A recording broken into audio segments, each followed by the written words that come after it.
Hey friends, welcome to Woman Owned Wallet, the podcast. I'm Amanda Dare, a serial entrepreneur who has already made all of the money mistakes, so you don't have to. Now, I'm working on my money mindset, expanding my companies, and having open conversations with women around a subject that shouldn't be so taboo: money. My company, Woman Owned Wallet, and I are determined to help you foster a positive relationship with your wallet and help you create a life that makes you say, wow.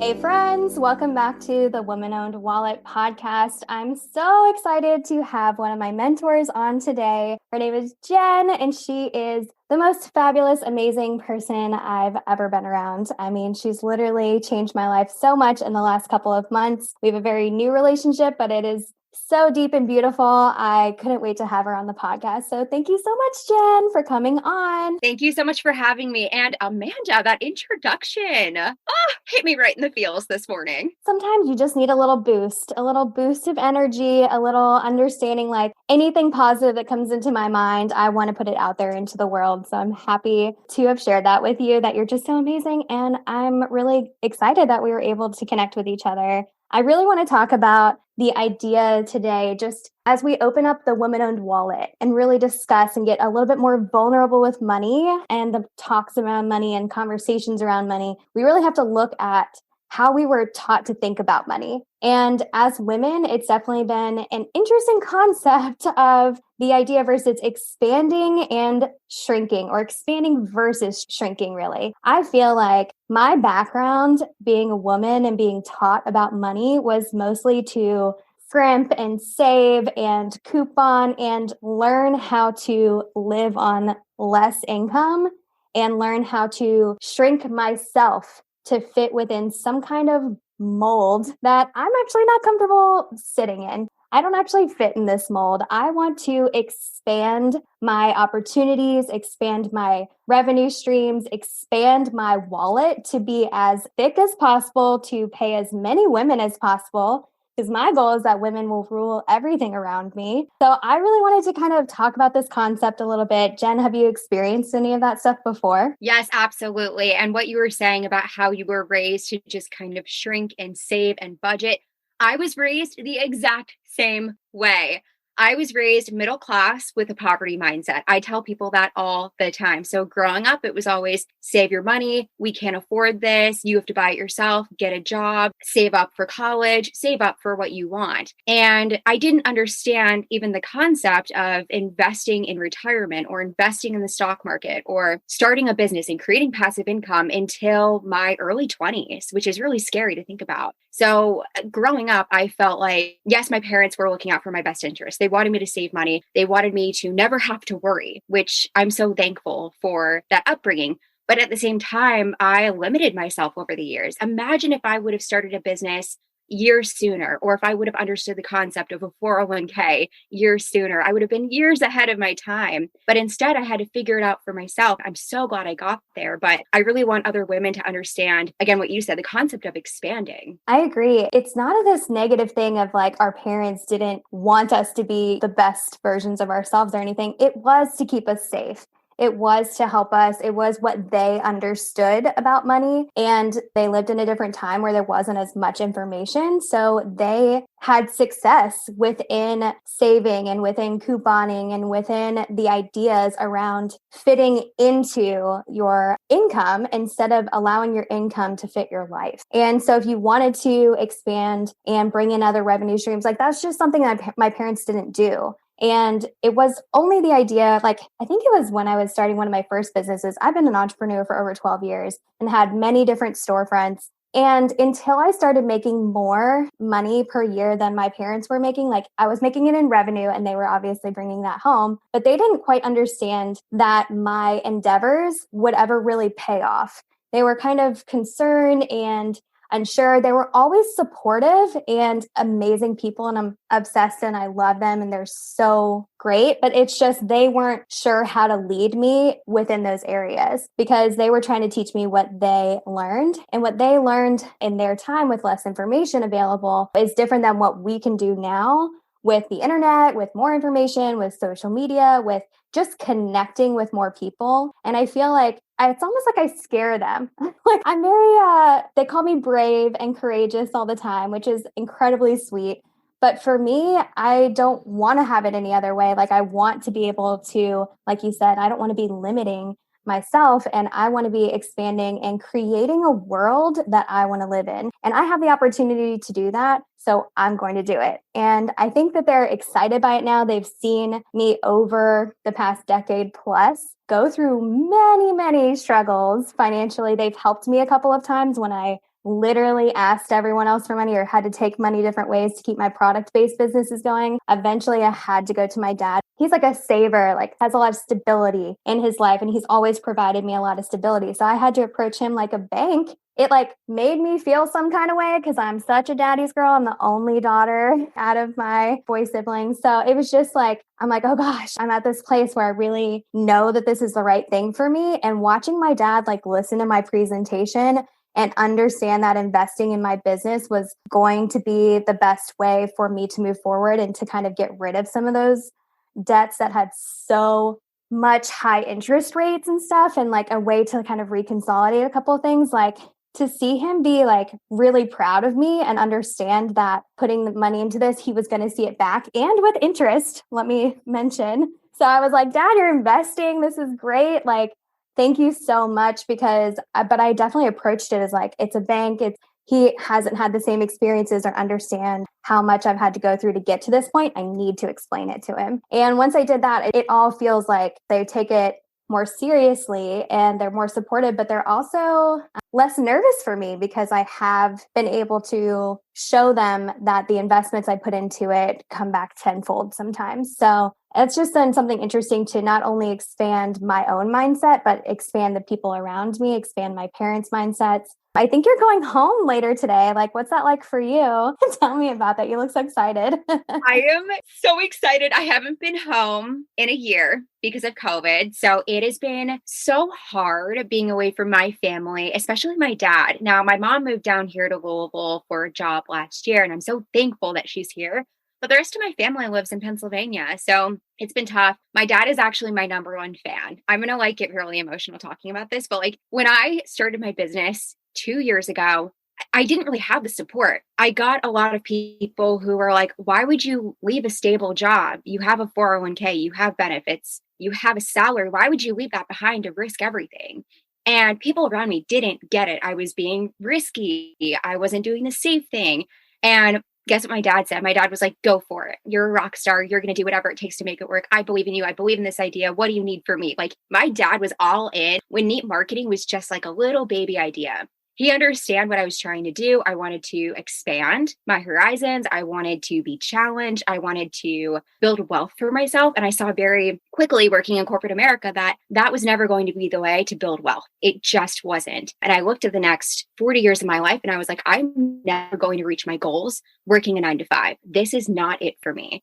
So as soon as I figured that out, I was like, okay, we're moving on. We're starting a business. We're doing other things. We're focusing on retirement. We're investing in stocks. We're going to start looking at investment properties. And yeah, my dad was my number one fan. So going back to see him and like spend quality time with him, it makes my heart so happy. Like I haven't really been able to sleep lately because I'm just so stoked to go home and spend time with him because like my dad makes me feel like I'm the most amazing person in the world. Oh my gosh, I didn't know that's like connection that we had around that either. Like my dad is one of my biggest fans ever. Like he's literally always asking me for more business cards. He's like, and he'll text me and be like, I told this cashier the other day, or just someone he was like ran into randomly about your business. I really hope they reach out to you or whatever. And I'm just like, Dad, you're just out here like making sales for my clothing company. Like, how cute are you? Like, I don't know. I think he's always been interested. Actually, since he retired, he looked at maybe opening like a franchise or something like that. So it's been interesting to see their just evolution as well. And I just think that's the sweetest thing. And it's probably because I have such a great relationship with my dad as well. So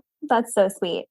I do want to talk a little bit about your kind of journey. So you did have a full-time job and then you left it like you were saying. So I guess tell us a little bit about that. Like, what was the decision that really made it? I know you wanted to expand and build wealth, but what was like the breaking point? Okay, so this is such a deep story. Your listeners are really getting to know me well today. So, I had done the marketing agency thing for a couple of years, and then we ended up moving to Dallas. And I was like, okay, in order to make what I'm actually worth, because this was post MBA. So I had my business degree, and it was like I was never going to make money if I kept working for marketing agencies. So I decided to jump over to corporate America and I started to work in product marketing. So about 3 months into my corporate job, I started to look at the future and I was like, okay, so maybe what I do is I stay here and I move up to a marketing manager role and I increase my salary by another 5K or 10K. And I just did not see the potential to ever build wealth for myself.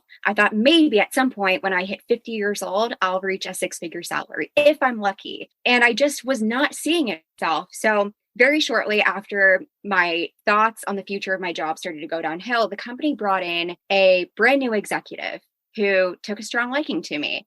And I suffered months and months and months of sexual harassment from this person. And I did everything in my power to make my job work for me. Because at this time, I was still in the mindset of, I got my business degree, I'm going to work in corporate until I die. I'm going to make it work. Even if I'm miserable, I'm going to make it work because that is the safe route. So talk to HR about it. HR was like, this is a bold accusation. You should be very careful with how you go about this. Talk to my boss about it, who didn't have any kind of reaction. I remember sitting there in a meeting room, sobbing, telling him how uncomfortable I was at work and how bad my mental health was. And he just had a poker face on the entire time. He just didn't get it. He didn't get it. And then I talked to a couple of the other women in my office and I was like, is this happening to you? Do you see it? And other women were like, well, it's the way you dress. It's the way you talk. It's the way you carry yourself. Nobody understood what I was going through. And I felt so incredibly lonely and my anxiety was so bad. I remember running out of my office in the middle of Dallas, sobbing, chest tight, trying to catch my breath before I had to go back into a meeting that day. And around June, I think it was June or July of 2019 is when I was done. I was completely done. I remember having a conversation with my boyfriend, now fiance, saying, I can't do this anymore. I literally cannot. I'm done. And we decided to move from Dallas back to Louisville because Louisville kind of an escape for me. And Louisville also felt like home. I felt very safe in the city. So we made the decision to move back. And that's also the same time when I decided I was done working in corporate America and I was going to figure out a way to start a business. Did I know what I was doing? No. Did I make a lot of mistakes in those first 6 months? Absolutely. But I stuck with it and I figured it out. And I have not looked back since. Jen, I did not know that story, and you sharing it is so incredibly powerful and important. And I know a lot of women are going through similar situations. And more than anything, I'm incredibly proud of you removing yourself from a situation that was completely toxic and inappropriate and was harassment and sexual harassment.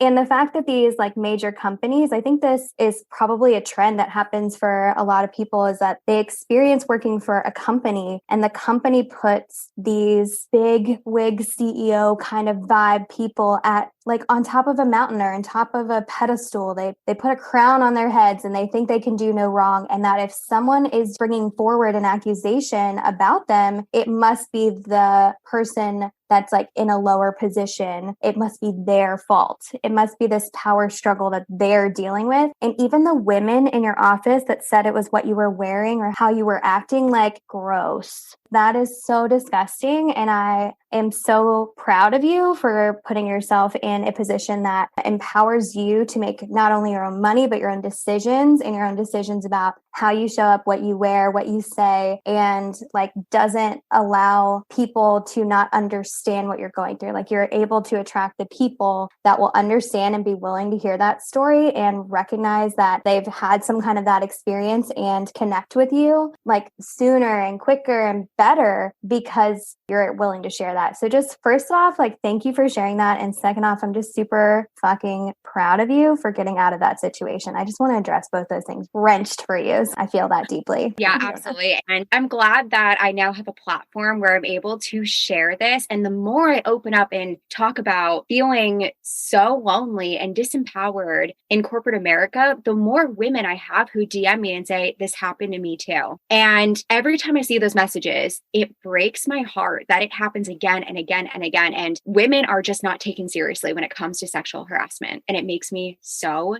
sick to my stomach. But this is also one of the reasons why I do what I do. Yes, I want to build wealth for myself and I want to expand. But at the end of the day, so much of my story comes back to sexual harassment in corporate America and feeling disempowered. Now, my goal is to empower every single person who comes into my space. Every single person, every offer, every product I create, it comes back to this why. I mean, knowing you and knowing that's what you were doing and understanding a little bit better the like power that you have behind that drive, it totally makes sense. And like, I'm a person who has had over 60 women work for me over the past 7 years, even like not even in my first businesses, but it's just crazy to think through like the amount of stories that I've heard that are similar to that and the amount of people that have appreciated working in a space and for a entrepreneur, CEO, either way, like just wanting to feel seen and heard. And maybe I wasn't always perfect, but none of that shit was happening. Like, not happening for anybody in my businesses. So seriously, I feel like women are definitely going through this. And of course, there's men that are going through this as well. But the women that have worked for me over the years have had those stories and have 1,000% like wanted to find a place to make that change, to feel empowered, to feel heard by the people that are writing their paychecks. Like they want to work hard. They wanted to feel empowered. And now you and I are both in positions where we can make that happen. Like we both have employees and we both can make sure that they are taking the proper like mental health like steps forward for themselves and offering those situations because we've experienced a lot of them. It's kind of interesting for me. It's like my friends and the women that have worked for me have had so many stories of sexual harassment or just misogynistic comments or actions within workplaces, or they couldn't move up within the workplaces because they were like, well, why are we going to invest on you if you're just going to go off and get married and get pregnant? Like, why wouldn't we not just invest into a man who we know will be here longer? Some bullshit like that. And I've heard so many of those stories personally. I've experienced only working in female environments, and they can also be very toxic in a lot of ways. I've definitely gone home crying a lot of times for my bosses, like leading me out of fear instead of like empowering me to do my job and then kind of checking in on me or allowing, like truly leading me with like, I've read this book, Dare to Lead. It's so good. So good. But armored leadership versus daring leadership, it's like those are very different concepts. And the way that people lead companies, it just blows my mind how many people feel stuck in that situation. And you were almost more fearful too of like you couldn't grow enough there. Like you can see the next 40 years and it does feel safe. And that's something that we kind of are getting back to with like the idea of expanding versus shrinking a little bit is like you could have stayed there. It could have felt safe. But now that you have chosen to leave that environment and to create an entire multiple new businesses, like it's just so beautiful to me and like literally touches on my heart because that's an experience that I've had as well as like if I didn't see it in the world and I wanted it in the world, I just made it. I just started to decide that limiting factors, like if I was the only thing standing in my way, I moved out of my own fucking way, like move myself aside and go forward and create the thing that I needed to create.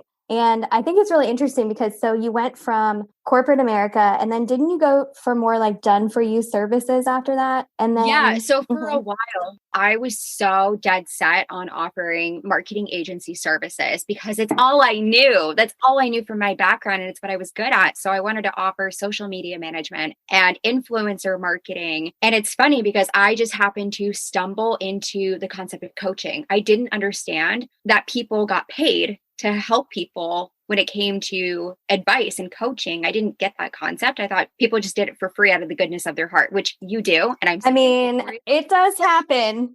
It does happen and it happens for way too long. So Definitely understand that. But yeah, you definitely went more into like sales and marketing coaching from there. Yeah, sales and marketing coaching. And it took a while to kind of find my stride when it came to coaching, but I did. And it's funny because my business took off right as COVID was hitting. COVID was the best thing for my business. And it feels weird saying that out loud because COVID ruined so many businesses. But between the pandemic, the stars, the moon, everything aligning, that is why I'm currently where I'm at in my business. So I had launched my first really big coaching program in March of 2020 as people were losing their jobs, as people were starting their side hustles and their businesses and they were leaving corporate America. And that's when people found me and they needed help when it came to marketing and sales for their new businesses. And I just had like a huge influx of clients during that time. And they saw success and they told their friends and their friends worked with me. And that really built my business. And then when I got to this summer, to be quite honest, I was bored. I was so bored of teaching the same concepts again and again and again. And at that point, I had worked with 120 business owners. And it was great. I worked with coaches, like fitness coaches, health coaches, business coaches, consultants, marketing agencies. But at that point, I was like teaching the same information again and again. And I looked at a couple of my like most successful clients and what I did differently with them versus other people, other clients of mine. And I realized that my most successful clients, we worked on innovation. We worked on disruption. We worked on doing things entirely different. So I had a light bulb moment and I was like, why don't I move more towards innovation coaching? That's what gets me excited. That's what challenges me and really pushes me outside of my box, if you will. So decided to switch things up. And now I really focus on innovation when it comes to offers and products and sales and marketing, just doing things entirely different because this space that we're in, this online business space, it has become really saturated since the beginning of COVID. And we see a lot of the same stuff being thrown out there again and again.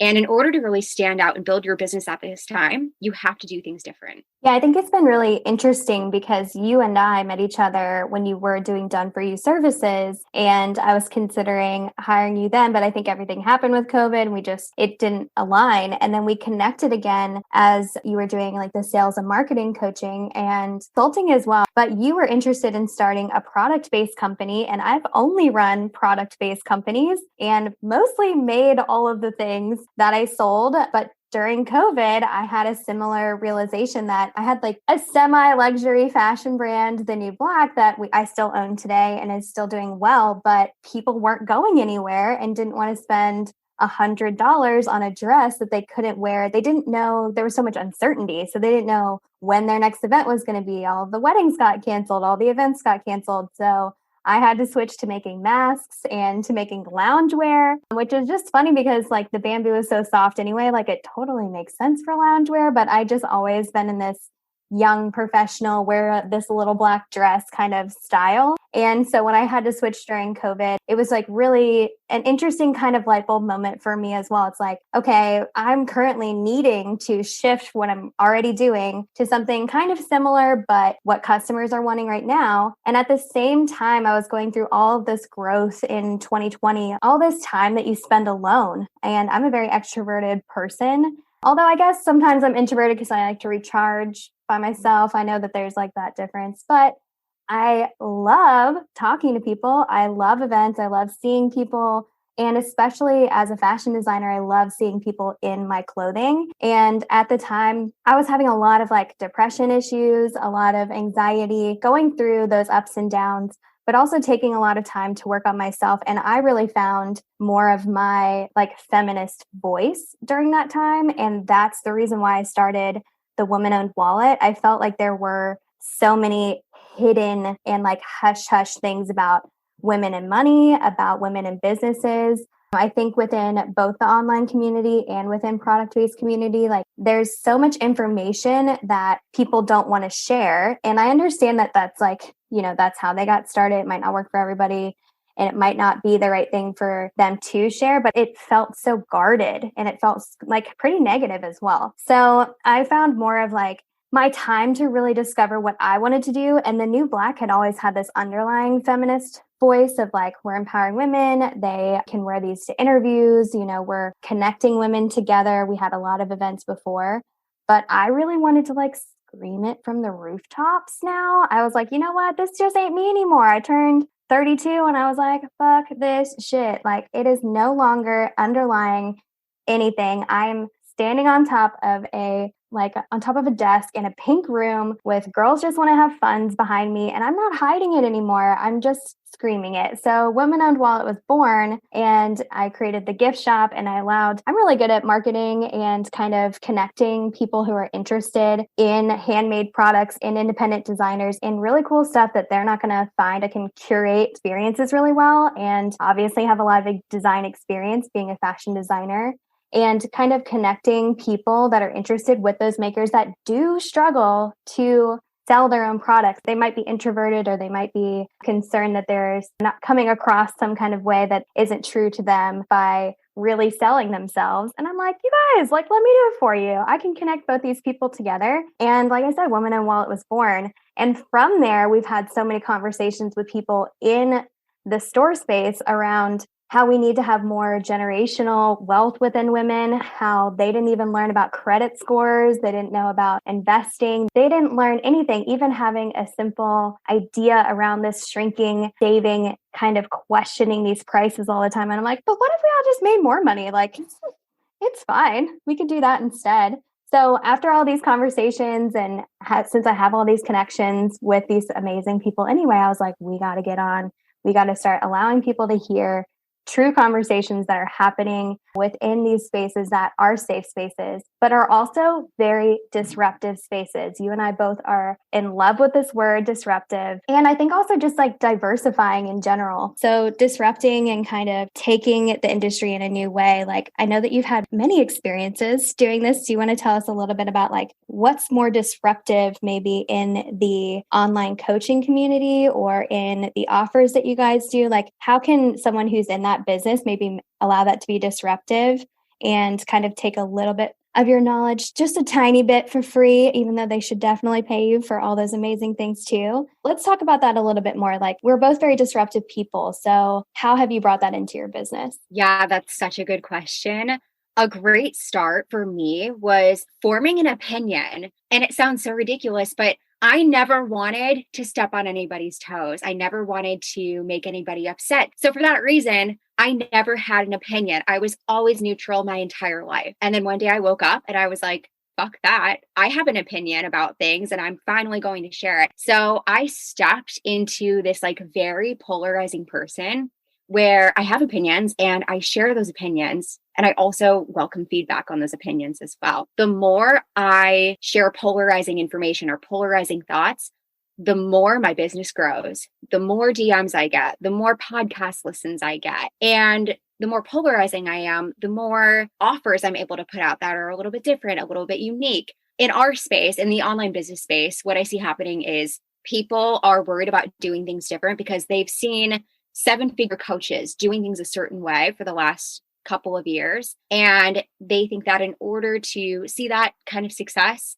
they have to emulate what those higher coaches are doing. And this is one of the reasons why online coaching feels like an MLM, because you see a lot of copy and paste and regurgitation. But one of the ways to build a business that is authentic and real and it brings the right people in is to go against the grain, to do something a little bit different, to do something disruptive. So for that reason, this summer, I just decided I'm not creating another content course. People don't need another course on how to use Instagram. They don't need another course on how to do social selling. People need to learn how to think differently. They need to learn how to think outside of the box, to innovate, to be disruptive. So that's kind of the direction that we started to go in. And one of our first steps here was to do a 21-day Ignite Innovation Challenge. I wanted to teach women how to think different, how to use their brains, because we all have these great ideas, but sometimes we're too afraid to even say them out loud. And I wanted to start to change that narrative. I wanted to encourage more women to step into being disruptive and to having an opinion and sharing that opinion openly. Did I answer that question? I feel like I got off on a tangent. Not at all. You completely answered it. Again, like, you are so right. Like, I feel like the same time frame I stepped out, and that's why I started Woman Owned Wallet versus the new blog. It's that same idea of like, I'm not interested in not voicing my opinions anymore. Like, I am a very educated woman. I have multiple degrees. I've run multiple businesses for over a decade. Like I know a lot of information and I don't feel like I was really utilizing that because I was scared. I was just scared of what people would say. I wanted everyone to like me. And like, that's great. But also, like, I don't like everyone. So, like, why would they all like me? Like, it's totally fine. And sometimes when you haven't been in a space that felt like safe to have those conversations, you have to create it. So I feel like that's what you and I both did is we both created a platform or a physical space in my example, but it's like we gave that gift to someone else to say, no, you have permission to do this too, because you can see me doing it and you're attracted to me because you know deep down that's what you want. That's what you want to feel that you can say what's on your mind, that you can not be in a place where that's not acceptable or not going to be listened to or not going to be heard. It's like such a gift to give someone that permission, quote unquote. Sometimes I think about it and I was like, man, I have a couple of mentors now, like Jen, you're one of my mentors, but I didn't have a lot of that growing up. And anytime I find something that I needed, I choose to move myself out of the way and create it so that the next people that see that are not as scared to do it too. And we need more of us being disruptive and polarizing. And it's all about like attracting or repelling your ideal customer anyway. So like, why would you waste your own time talking to people that don't want to talk to you anyway? So I feel like being disruptive is most of the time just actually being authentic, quite frankly. I mean, in a lot of ways, at least. Yes. Yeah, like for you and for me, at least that's how it comes about is like, we just wanted that, so we made it. Like, it doesn't seem that complicated when you think of it like that. So I don't know. I think that's really amazing and super important. And I do just want to address that your Ignite challenge, like literally one of your dreams, which is one of my dreams. And like, I feel so inspired and energized by the fact that I'm watching you do it is you're giving these women who you're challenging to be disruptive and innovative and igniting this fire under them to really step into that very powerful place is that you're giving them money after they like pitch. So they're going to pitch at the end of this, right? And then you're going to choose someone to give a certain amount of money to. Do you want to explain that a little bit? Because I'm obsessed and I should probably just join. Like, what am I doing? Yeah, absolutely. So not only did I want to encourage women to start to think differently and think outside of the box and to really step into their authentic selves, I wanted to reward them for it. One of the biggest things that I see holding women back from doing what they want to do with their lives is money. So many women never pursue their wildest dreams because of money. They're afraid they don't have the funds. And I wanted to give somebody money to pursue their passion. Even if it was only a couple $100s, it makes a difference. A couple $100 is sample products. A couple $100 could be a 60-minute call with a social media manager. It can make such a small difference to give somebody money. And I know I would have loved money 2 years ago with no strings attached. And I think that's what the coolest thing is about this challenge and giving women money is the fact that I'm not a part of their businesses. I don't have a stake in their businesses. I'm giving them feedback on their pitches and they can take that money and they can do what they want when it comes to developing that idea.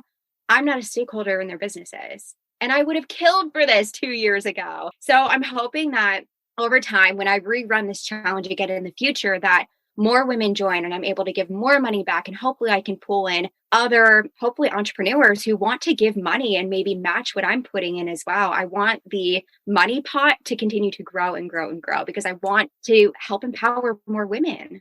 Girl, just call me. I'll give you some. Let's go. I mean, this is literally like, hey, you just got another person adding to your pot for the next one. Like, I'm just so in love with the idea that there are no strings attached to it. Every single dollar that over time, like when I was getting started, I've taken money like not raised because that's like more invested. I haven't worked with venture capitalists, but I have had a lot of different kind of loans, including SBA loans that took me 6 months to get back in 2019, new SBA loans in 2020, loans from my father, loans that were from like PayPal that came out every week. I've done Kickstarter multiple times. And I've done Kiva, which I don't know a lot of people have heard of, but it's like a social kind of like fundraising, but it's a loan. So it's a 0% interest loan. So when I started my mobile boutique, like I got a Kiva loan for $10,000 and I had to raise that from mostly people I knew. and it was 0% interest, but I paid it back over 3 years. So there's a lot of times where you feel the stress of that money sitting on your shoulders. And if I just had this, if I just had that, guess what, you guys? You have enough today. You have the knowledge in your mind. You can put it out there into the universe. And like Instagram is free. Obviously, you might have to have a phone, but thinking of like the barriers to entry of when I was an entrepreneur 12 years ago, trying to start a store when Square didn't exist, Shopify didn't exist, like it was so much more difficult to have a website developed for you. Like there's a lot of things that you can do yourself. And so it's just interesting to kind of think through those strings attached to that money have always kept me tied. I've always been very stressful to like unravel and release. So as I get more educated on business and as I gain more income every year into my world, like I have to learn how to manage that and how to have some debts are better than others. And the idea of having like just grants in general, I just got my first grant this year, like a couple months ago. And it blows my mind how little opportunities there are for grants out there. I've applied for grants every single year, and there are ones that are like $500. Like, and you're totally right. That makes a massive difference. I even think we should be doing, instead of like bridal showers or baby showers, like business showers. Like, let's all come. Let's bring together like a fucking printer and some paper, some pens, like office stuff. Like you can even just start with that kind of thing. Like, let's put money together for a computer for somebody who wants to be doing like online things. Like, let's put money into helping women actually get started instead of teaching them, no, you don't get to do that. You have to shrink because you're limited, because you're a woman, or because you don't have enough cash. Like, no, thanks. Like, we'll move those opinions aside. And I mean, we can have like showers for business that, I mean, you guys, we have to do that. Right, Jen? Shouldn't we do that? I'm shocked that this isn't a thing. Why I is know. this not a thing? Listen, we can start that business together. Like, we can figure it out. Like, there's so many opportunities within that. And I don't know. I just feel like you said, like it feels so heavy to get started, especially with a brand new idea and having even a couple $100. Like, maybe that seems like a lot of money to you. Maybe it doesn't. It is so valuable when starting a business. And I just applaud you for that, because it's definitely something that is on my radar in the future. And when you do the next one, I'm 1,000% like stepping in and giving something for sure. But yeah, I don't know. My heart just like fills up so much when I think about all the amazing things you're doing. So I know. Thank you, Amanda. I appreciate it. And some of these ideas are just, they come from you and they come from our conversations. So it's not just I'm coming up with all of this on my own. Like sometimes something you say, it could be as little as like a sentence, like that will spark something in my business. That'll spark a new idea. So yeah. Feelings mutual. Well, I feel like there's just something that to be said about, we really just reached out to each other on Instagram and started chatting. I think we might have had a connection the first time, but I can't even remember now. So, but we reached out to each other and it seemed like our planets just aligned. I was moving into doing some online business products, and you were looking for more product-based business education because you are starting a product-based business called Doggy Issues, which I'm obsessed with, even though I'm a cat mom. Like, I need like cat daddy issues or something. I don't really know. I just made that up. But it's been really interesting because I know we're talking about money, but if you can provide something to someone else and they can provide something to you, often doing a simple trade is the best option for you in that moment. So Jen and I both feel that each other could offer amazing mentorship to each other. And so we met up and we started to have conversations around what that would look like, how we would feel about it, what we really needed. And honestly, like we come together, every 2 weeks or so, and we each help each other on our businesses for like an hour. And then we move on like 2 hours a month. Like, we got this. And sometimes, like you said, it's like you just need that little bit of, sometimes it's validation or permission or understanding of what it actually looks like to be in a certain kind of business. So if you can offer that to somebody else, and if that's something that makes sense for you, don't be scared to reach out to somebody. I mean, all they can do is say no. That's my dad's favorite phrase. All they can do is say no. So you might as well ask. And you don't get what you don't ask for. So Jen reached out to me and then we met up. And I don't know, it's really worked out for us, I think. What do you think? Yeah, absolutely. No, it's been so good, especially as I move into a second business. I really wanted a mentor who had experience in creating and selling products. And you have that experience. You have 12 years of that experience. And I was like, I need to get inside Amanda's beautiful brain. And this is the way to do it. So it's worked out really well for me. And not only for my product based business, but to have your eyeballs on my online business and to just get a different perspective on what I'm doing and to have you ask questions about why I'm doing certain things or why I say certain things, that has helped me more than you probably even realize. Just having an outsider's perspective makes a world of difference. I completely agree. And I think there's some stuff around like you and I have both said to each other, like, we don't like asking for help. I mean, I think that's the Aries in me, but I know that it's like sometimes a struggle. But if you can really find someone that you're comfortable with and you can talk to about and like be vulnerable with, be like, hey, I really have these few questions and I don't want you to think that I can't do it by myself because I could totally do it by myself. But if you helped me, I might be able to do it a little faster or just feel a little bit more comfortable doing it. If I feel like we found that in each other, which has really been beneficial to both of our businesses. And I don't know, just beneficial to our friendship. So that's great.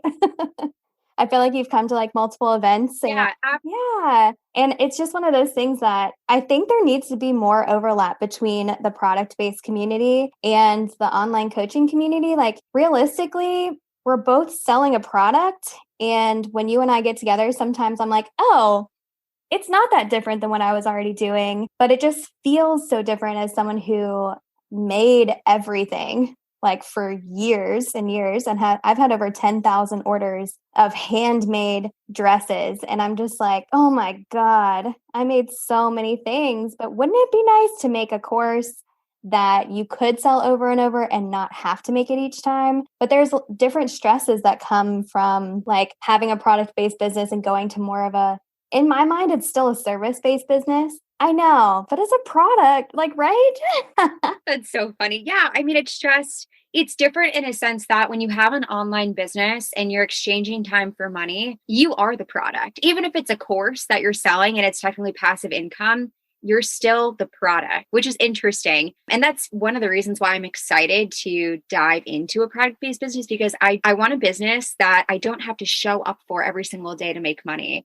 I want a business that maybe one day I can pass down to my kids, or maybe I can sell one day. So that's one of the draws that product based business had for me. But I get what you're saying. Like, it feels so different, but it's really not. Like it's different, but like not as different as I think people make it out to be. I completely agree. And as we think about disrupting, we're also thinking about like diversifying and having more revenue streams. And for me, I really, within like my own fashion business, being the fashion designer, a lot of people only wanted to shop with me and only wanted to meet with me. And I very much was a lot of the product that we were presenting. But within WOW, I'm presenting other makers' product and it doesn't have to be all about me. So it is a more scalable business. So I completely understand the idea of what you're saying about the services and when you're trading that time for money, like you are the product versus making it to where like I don't have to be working the store in order to make the most amount of money I've made in a day. Like somebody can totally do that. It's replicatable and it's something where I can still like work towards the vision of the world that I want to be in. And I can still provide amazing services and amazing customer service, and amazing experience, but I don't have to be physically present. And as I get older and as I consider starting a family, we just bought a house last year, like those kinds of things, I want to make sure that my business grows beyond my wildest dreams. I mean, I have some pretty big fucking dreams, but if it grows past that, like, fuck yes, let's do it. So I feel like that gives me the opportunity to do that. I'm curious to hear a little bit about what you think are like maybe not the easiest or hardest. I don't have a better way to say that right now. Like the most complicated parts of owning now a product-based business. Like, is there things that really surprised you maybe? I think there's a lot, isn't there? There is, and I think I've had conversations. Anytime we meet up, I like express concerns or frustrations about having a product-based business. We don't even launch until next month. We've been working on this since June. And one of the biggest struggles was being on other people's timelines. When you own an online business and you are the product, you can pivot tomorrow and it's fine. There's no changes, there's no damage done. But when you have a product-based business, you have to find a product or create the product and you have to stick with it. Like you cannot change your mind after you start down that path. But I didn't realize how long the timelines are. Nobody prepared me for this. The fact that I have had to sit around and wait for product to come in and look at the samples and figure out if they're high quality or not, and then order more samples. And it's just been the longest process. And it's so funny because when you're launching a product based business, one thing depends on the next thing. So, for example, we can't have a photo shoot until we get the rest of our products in. We can't launch our website until we have that photo shoot. We can't launch the brand until we have the website. So, everything depends on the next thing. And everything is out of your control too. And I'm learning that especially with COVID and having a pandemic going on, is that puts things even more out of your control. And for somebody who has control issues, it has been painful to go through this process, but it's also been such a great learning experience because I have done marketing campaigns for dozens upon dozens of product-based businesses. So I know the marketing side of things really well, but learning about product and materials and a printing process and shipping, that has been so different for me. But I also like it at the same time. I'm the type of person who, if I don't constantly have a challenge, I get so bored.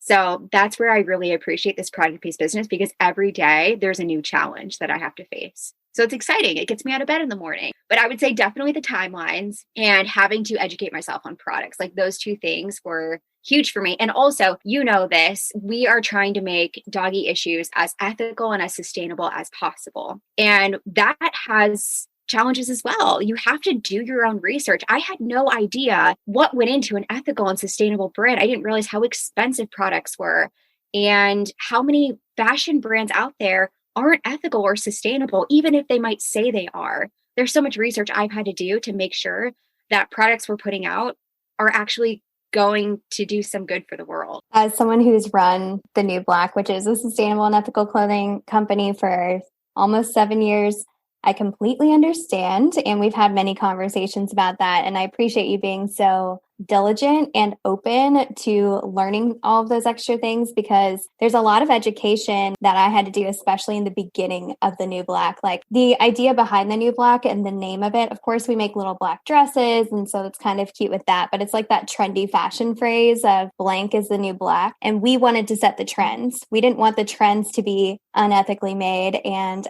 polyester bullshit fabric that like takes over 200 years to biodegrade. Like it never actually does. It's plastic, you guys. Like it becomes smaller and smaller and smaller, and then it's just like sand. But it's just crazy to like think through all those things, because it really is. There's so much education that goes into it. And I think people sometimes see a fun, cheeky, sassy brand and they're just like, oh, it's just so easy to do that, or oh, I can't imagine that actually being difficult. And I'm like, you guys, like it takes me so long to make sure that I'm working with my distributors and understanding like you're printing on different things, and didn't you just have like a small print issue, so now you have to find like a new printer. Like those things pop up all the time, and it's been kind of a learning experience. Like no one taught me how to have a fashion brand. And I have had enough experience doing it for The New Black for 7 years, but being an entrepreneur for over a decade, it's like you make all those mistakes. And at this point, really identifying as like a maker myself, I don't want the other makers to have the same issues. So for me, it's been really beneficial to have you basically as one of my customers as well for my online business, because I want makers to be more profitable. Like that's my goal. So what are ways we can do that? How can we focus on different launches? How can we send it out at different times? How can we really make sure our pricing is correct? And even the women that work for me, like I'm helping them start side hustles, and I'm like, sell it in here, but don't make more profit. You need to make sure that you like really are lining up every single dollar that goes into each product, and lining up all of the processing fees and all of the fees that come from having a website and having all your tags and the time it takes to sell those if you're in a physical space. So it really does add up so quickly. And people, when they walk up to a lot of makers, say like, well, this is expensive. I could get it on Amazon, blah, blah, blah, or whatever. And I'm like, dude, what the fuck? Like, chill out. If you don't want it, it's fine. But just because I'm out of your budget doesn't mean I'm too expensive. Like those are two very different things. And if you don't value the same things that I value, within the ethical and sustainable production of it, that's cool. I'm not for you. Like, it's okay. I can sit here and educate you and I'm happy to do that. But if it's somebody who's like really against it, like it's going to take a long time to do that. So the more sustainable and ethical clothing companies and product-based businesses that we have available, the more education there like is out there in the world, and the easier it will be for customers to understand the value that we bring to the table by providing ethical and sustainable options to them. So to me, it's all about the community over competition. Like, it's important to have more of us understanding and more customers understanding those values specifically. But yeah, you're like basically my target market right now because of my Profitable Makers series. And I feel like it's been really hard to start the online business, but mostly through all the tech stuff. Oh, yeah. I will say that the tech stuff can be a lot. And it's funny because, I mean, we're both millennials, and older generations think of millennials as being very tech savvy. If that's the case, I am the worst millennial. Worst millennial. Don't put me on a poster for millennials because I'm not a good representative of our generation at all. But when it comes to tech stuff, I always hire. I always hire for what I suck at, and that happens to be tech. So I'm never afraid to hire another woman to come into my business to fix up the back end, because not only does it take a little bit of stress off of my shoulders, it provides a better customer experience at the end of the day. Oh, 1,000%. And I know that you're somebody who like follows trends. And I saw that there's this massive trend of like W-2 employees versus freelancers that's going to be happening in the next couple of years. And I think that people don't really realize how many freelance like opportunities there are, not only for them to make money, and like if they have a skill, they can add that to Fiverr or to just put it on their Instagram. Hey, if you guys need photography for this, or if you need a back end person for your online business, or if you need tech stuff for your podcast, because girl, you know I'm clueless. Like, I would rather hire someone to help me with that thing. And but again, with us, sometimes it's hard to recognize like, oh, I really need help with that.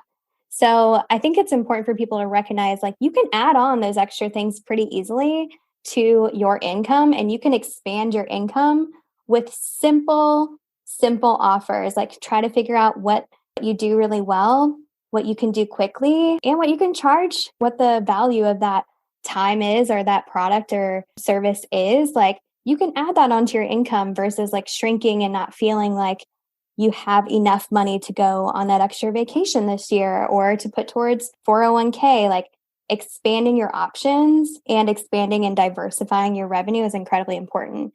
Jen still has her online business and has her product-based business. I have multiple product-based businesses and I'm starting my online businesses. It's okay. It's a lot of work for sure.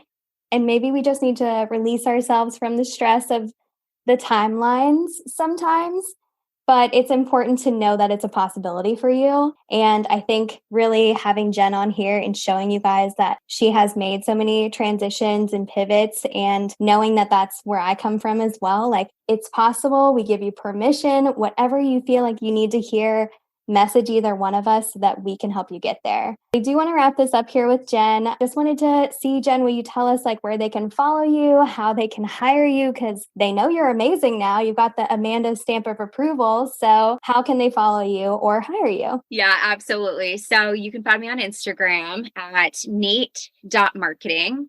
You can also follow me on our podcast. I have my own podcast. It's Served Neat. And our website is neatmarketingllc.com. I just want to add in this one little tip for makers. If you're making something over and over and you're watching the same TV show over and over again when you could be listening to Served Neat instead and learn how to market your business, I've literally been painting my studio and been listening to Jen's podcast. And her podcast, it's so easy to digest. It's so easy to understand. She presents concepts in a way that I feel like it's just so open, and she shares a lot of information that's incredibly valuable. And they're quick little listens. Like, it's good. So if you need those moments, or if you're doing repetitive tasks, try to build up that education and that knowledge for how to make your business better. And really, don't be scared to listen to things that are online or service-based businesses versus product-based businesses. It's important to learn from all businesses. So thank you so much, Jen. You know, you're one of my favorite people. I'm so glad that we connected. I appreciate your mentorship so much, and I'm so happy to be a part of your life. So thank you for coming on the podcast. Absolutely. Thank you for having me. I had so much fun. We're going to have to do this again soon. I mean, yeah. And maybe I could be on your podcast next. Like, we'll figure it out. Yes. Well, thank you again, and we'll see you guys soon. Have a great day. Bye. If you want to put more money in the wallets of women like we do, then check out our website, thewomanownedwallet.com. And we can't wait to continue the conversation on our social media. So definitely follow us on our Instagram, womanowned.wallet, and TikTok, womanownedwallet. You can also support us and be entered for some amazing giveaway opportunities by following us on Apple and Spotify. And don't forget to leave us a review. Thank you for listening to Woman Owned Wallet, the podcast.